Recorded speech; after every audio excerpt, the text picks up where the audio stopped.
Hello everyone, आज के video में हम देखेंगे इकोनॉमिक्स पेपर 2 का क्लास 4। इससे पहले हमने 3 क्लास ऑलरेडी कर रखा है जो आपके एग्ज़ाम के पॉइंट ऑफ व्यू से काफ़ी ज़्यादा इंपॉर्टेंट है। अगर आपने वो वीडियो नहीं देखा है तो आप जाकर वीडियो के प्लेलिस्ट में चेकआउट कर सकते हैं। आज जो हम टॉपिक कवर करने वाले हैं मुद्रा बैंकिंग एवं कर प्रणाली, जो आपके केंद्र राज्य वित्तीय संबंध से रखता है। चलिए शुरू करते हैं आज का पहला क्वेश्चन। लेकिन उससे पहले अगर आपने अभी तक इस चैनल को सब्सक्राइब नहीं किया तो प्लीज़ आप लोगों से रिक्वेस्ट है, चैनल को ज़रूर सब्सक्राइब कर लीजिएगा। ये सारे सवाल आपके एग्ज़ाम के पूछे हुए सवाल है। जितने एग्ज़ाम आपके बिहार द्वारा कंडक्ट कराया गया है और आप इकोनॉमिक्स से जितने क्वेश्चन बनते हैं वो सारे क्वेश्चन आपको कराया जाएगा। इसलिए चैनल को ज़रूर आप लोग सब्सक्राइब कर लीजिएगा और साथ में वीडियो को लाइक करना बिल्कुल मत भूलिएगा। पहला क्वेश्चन पूछ रहा है कि रिजर्व बैंक ऑफ इंडिया की प्रधान उधार ब्याज दर निम्न में कौन सा तय करता है। ये सवाल आपका बीपीएससी एलडीसी मेंस का पूछा हुआ सवाल है 2022 का, जो आपके एग्जाम के पॉइंट ऑफ व्यू से काफ़ी ज़्यादा इंपॉर्टेंट है। याद रखिएगा, इसका राइट आंसर ऑप्शन सी हो जाएगा, मौद्रिक नीति समिति, जिसे हम एमपीसी के नाम से जानते हैं। राइट आंसर ऑप्शन सी हो जाएगा। अगला क्वेश्चन पूछ रहा है कि रिजर्व बैंक ऑफ इंडिया के गवर्नर कौन है। आपको बताना है कि जो रिजर्व बैंक ऑफ इंडिया के गवर्नर कौन है। ये सवाल आपके एग्जाम के पॉइंट ऑफ व्यू से काफ़ी ज़्यादा इंपॉर्टेंट है और उम्मीद करता हूँ इसका आंसर आप सबको पता होगा। इसका राइट आंसर ऑप्शन बी हो जाएगा। रिजर्व बैंक ऑफ इंडिया के वर्तमान गवर्नर आपके शक्तिकांत दास हैं, जो दिसंबर 2024 तक अपने पद पर बने रहेंगे। और इस सवाल आपका बीपीएससी एलडीसी मेंस 2022 का पूछा हुआ सवाल है। अगला क्वेश्चन पूछ रहा है कि भारत में कागजी मुद्रा किस वर्ष पहली बार स्टार्ट हुई थी। 1601 ईस्वी में, 1861 या 1765 या 1853। इसका राइट आंसर ऑप्शन बी हो जाएगा। भारत में कागजी मुद्रा पहली बार 1801 में स्टार्ट की गई थी, लेकिन ब्रिटिश सरकार ने इसे 1861 के पेपर करेंसी एक्ट के तहत इसकी शुरुआत की गई थी। इसलिए इसका राइट आंसर ऑप्शन 1801 ना होकर 1861 आपका राइट आंसर हो जाएगा। इसलिए मैं कह रहा था कि जो आप एग्जाम के पॉइंट ऑफ व्यू से ये सारे क्वेश्चन काफ़ी इंपॉर्टेंट है और वीडियो को लास्ट तक जरूर देखिएगा। आप एग्जाम में इससे आपको 5 से 10 क्वेश्चन आपको देखने को जरूर मिलेंगे। अगला क्वेश्चन पूछ रहा है कि रेपो रेट क्या है। आपके एग्जाम का पॉइंट ऑफ व्यू से काफ़ी ज़्यादा इंपॉर्टेंट है और ये सवाल बहुत बार एग्जाम में पूछा भी जा चुका है कि रेपो रेट क्या होता है। तो याद रखिएगा, रेपो रेट आपका वो दर है जिस पर आरबीआई अन्य भारतीय बैंकों को पैसा उधार देती है। इसका निर्धारण आपके आरबीआई को मौद्रिक नीति समिति द्वारा किया जाता है। इसे आप जरूर याद रखिएगा। राइट आंसर ऑप्शन बी हो जाएगा और ये सवाल आपका बीपीएससी मेंस 2022 का पूछा हुआ सवाल है करंट का। अगला क्वेश्चन आपका क्रिप्टो करेंसी से है कि पीछे की तकनीक को कैसे जाना जाता है। आपको बताना, अगर आपने यूज़ किया हुआ क्रिप्टो करेंसी तो आपको पता होगा क्रिप्टो करेंसी क्या होता है। और उसी से आपका क्वेश्चन पूछा जा रहा है कि क्रिप्टो करेंसी के पीछे की तकनीक को कैसे जाना जाता है। इसका राइट आंसर ऑप्शन डी हो जाएगा। आने वाले टाइम में आपका क्रिप्टो करेंसी काफ़ी फेमस होने वाला है। ये सवाल आपका बीपीएससी 2022 का पूछा हुआ सवाल है। क्रिप्टो करेंसी एक डिजिटल करेंसी है, जैसे आप देखते हो आपका डिजिटल करेंसी, जैसे कि आप ऑनलाइन ट्रांसफ़र करते हो, एक डिजिटल करेंसी है। डिजिटल करेंसी का इस एक कंसेप्ट के पीछे ब्लॉकचेन टेक्नोलॉजी काम करती है। राइट आंसर ऑप्शन डी हो जाएगा और ये आपको डेली लाइफ में भी इसको जानना जरूर चाहिए। क्वेश्चन 6 पूछ रहा है कि नकद आरक्षित अनुपात को कम करने से अर्थव्यवस्था पर इसका क्या निम्नलिखित प्रभाव पड़ेगा। इसका राइट आंसर आपका ऑप्शन सी हो जाएगा। यहाँ पर देख भी सकते हो, आपका राइट आंसर ऑप्शन सी होगा और ये सवाल आपका बीपीएससी 2020 का पूछा हुआ सवाल है। क्वेश्चन 7 पूछ रहा है कि भारतीय रिजर्व बैंक के अनुसार 2018-19 में भारत के विदेशी मुद्रा भंडार का कुल मूल्य क्या था।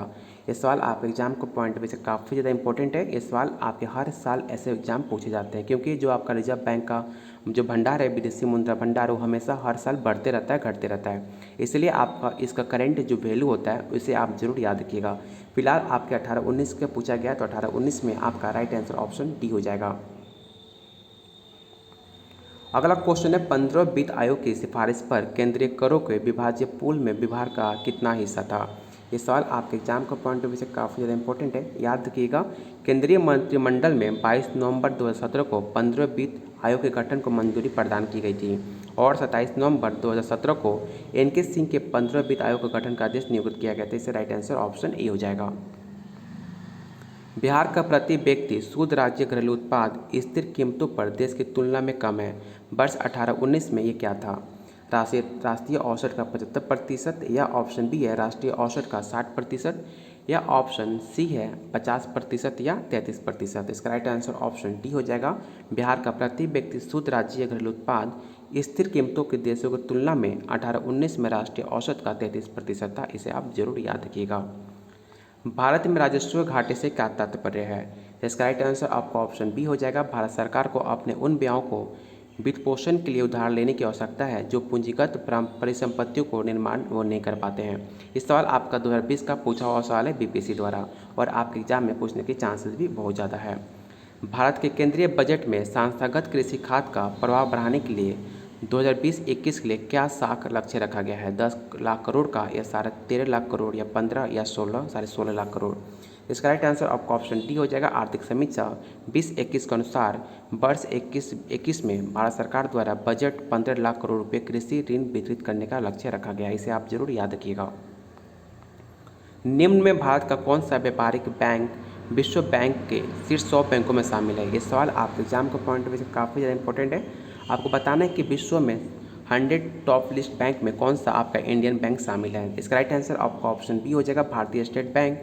आप जहाँ भी जाओगे इसका एटीएम आपको बैंक और दोनों देखने को जरूर मिलते हैं, तो इसमें बिल्कुल आपको कंफ्यूज नहीं होना। इस काफ़ी ईजी क्वेश्चन था।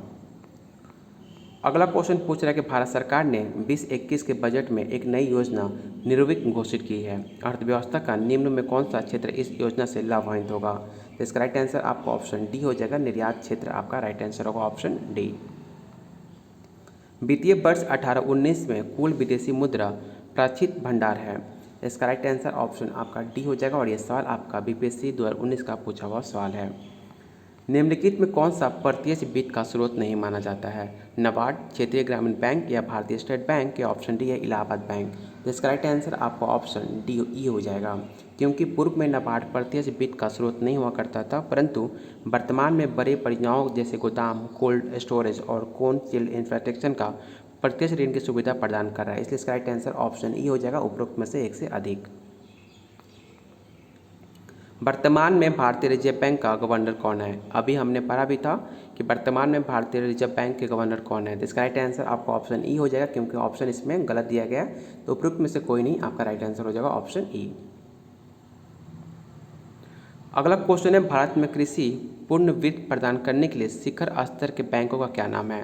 तो इसका राइट आंसर आपका ऑप्शन बी हो जाएगा, आपका राइट आंसर ऑप्शन बी होगा।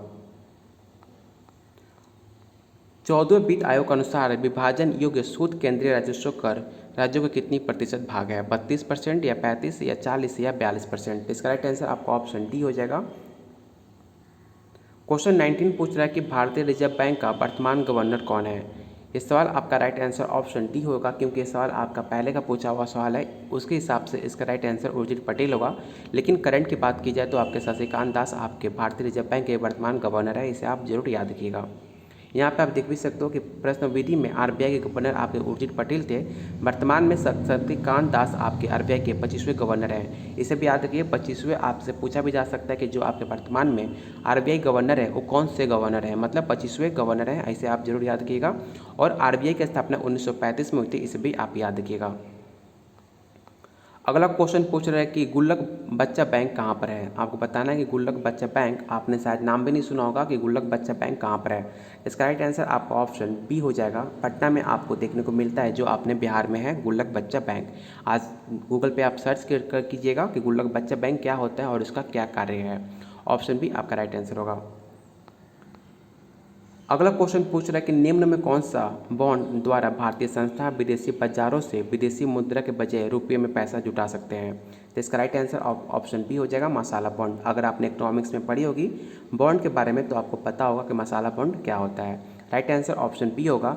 और जिनको पता नहीं है उनको मैं बता दूं कि विदेशी खरीदारों को भारतीय कंपनियों द्वारा रुपये में जारी किया गया बॉन्ड मसाला बॉन्ड कहते हैं। इसे आप जरूर याद रखिएगा। राइट आंसर ऑप्शन बी हो जाएगा। भारत में सेवा कर किसकी सिफारिश पर लागू हुआ था? ये सवाल आपके एग्जाम के पॉइंट ऑफ व्यू से काफ़ी ज़्यादा इंपॉर्टेंट है, याद रखिएगा। राजा जय चलिया समिति हुआ करती थी। ऑप्शन बी आपका राइट आंसर होगा। निम्न में कौन सा केंद्र सरकार द्वारा लगाया जाता है, राज्यों द्वारा एकत्रित और आवंटित किया जाता है? राइट आंसर आपका ऑप्शन ए हो जाएगा, स्टाम्प शुल्क आपके केंद्र सरकार द्वारा लगाया जाता है। ऑप्शन ए आपका राइट आंसर होगा। अगला क्वेश्चन पूछ रहा है कि बैंक दर का क्या आशय होता है? तो बैंक दर का केंद्रीय बैंक द्वारा ली जाने वाली आधिकारिक ब्याज दर। आपका राइट आंसर होगा ऑप्शन डी। स्टम्प 1 और स्टम्प 2 को आपको सही मिलान करना है। आपको बताना है कि इसका राइट आंसर आपका ऑप्शन क्या हो जाएगा। तो 1955 और आपका 1964 या 1982 1987 में क्या क्या हुआ था आपको बताना है। तो इसका राइट आंसर आपका ऑप्शन सी हो जाएगा। और ये सवाल आपका 2015 का पूछा हुआ सवाल है बीपीएससी का। फिर से अगला क्वेश्चन आपके सूची 1 और सूची 2 को सही सुमेलित करना है। तो इसका राइट आंसर आपका ऑप्शन ए हो जाएगा। वीडियो को पॉज कर आप आराम से इसको मिलान कर लीजिएगा। अगर क्योंकि मैं वीडियो को सबको मिलाने लगूँ तो वीडियो काफ़ी लंबा बन जाता है, इसलिए आप इस वीडियो को पॉज कर आराम से स्क्रीनशॉट ले भी सकते हैं और इसको सही मिलान आप लोग जरूर कर लीजिएगा। ऐसा सवाल आपके एग्जाम में देखने को जरूर मिलता है। अगला क्वेश्चन पूछ रहा है कि सरकारी व्यय को नियंत्रित करने का प्राधिकारी कौन होता है। तो इसका राइट आंसर ऑप्शन सी हो जाएगा, वित्त मंत्रालय। भारतीय केंद्रीय वित्त मंत्रालय को निम्नलिखित 5 विभाग दिया गया है, जिसमें आपका आर्थिक कार्य, व्यय, राजस्व, वित्तीय सेवाएं और आपके विनिवेश विभाग शामिल हैं। राइट आंसर आपका ऑप्शन सी होगा। अगला क्वेश्चन पूछ रहा है कि भारत अधिकतम विदेशी मुद्रा किसके निर्यात से कमाता है। लोहा से कमाता है, या चाय से, या कपड़ा, या रबर से। तो याद रखिएगा सबसे ज़्यादा आपका भारत एक्सपोर्ट करता है कपड़ा। राइट आंसर ऑप्शन सी हो जाएगा और उसी से सबसे ज़्यादा विदेशी मुद्रा उसको भारत को प्राप्त होता है। राइट आंसर सी होगा। विदेशी मुद्रा जिसके त्वरित प्रवास को प्रवृत्ति होती है उसे क्या कहलाती है। इसका राइट आंसर ऑप्शन ए हो जाएगा, गर्म मुद्रा नाम से जानते हैं। भारत में बजट घाटे का पूरा करने का तदर्थ ट्रेजरी बिल प्रणाली को समाप्त कर दिया गया था। आपको बताना है जो आपके तदर्थ ट्रेजरी बिल प्रणाली था उसे कब समाप्त कर दिया गया था। तो याद रखिएगा 31 मार्च 1997 को ये बिल को खत्म कर दिया गया था। राइट आंसर ऑप्शन डी हो जाएगा। भारत में सेवा कर किस वर्ष स्टार्ट किया गया था। ये आपके एग्जाम का पॉइंट ऑफ व्यू से काफ़ी ज़्यादा इंपॉर्टेंट है।